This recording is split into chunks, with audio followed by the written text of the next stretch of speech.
Mansoorabad division Hayath Nagar ప్రాంత కంటూర్ రోడ్డులో ఉన్న ఎస్సీ శ్మశాన వాటికలో GHMC deputy floor leader corporator Kuppala Narasimha Reddy గారు మరియు హయత్ నగర్ ఎస్సీ గ్రామ పెద్ద మనుషులతో కలిసి పర్యటించి అక్కడ కావలసిన వస్తువులను వారిని అడిగి తెలుసుకున్నారు. ఈ సందర్భంగా కార్పొరేటర్ గారు మాట్లాడుతూ ఈ శ్మశాన వాటికలో అన్ని రకాల వస్తువులు, స్నానపు గదులు, నీటి సౌకర్యం, మూత్రశాలలు, మెయిన్ గేట్, హైమాస్ట్ లైట్స్, విద్యుత్ దహనశాల ఏర్పాటుకు కృషి చేస్తామని తెలిపారు.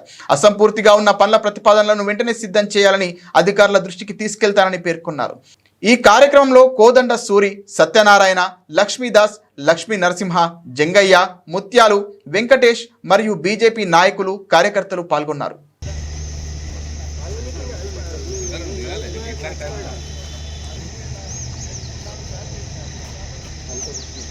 కాంపౌండ్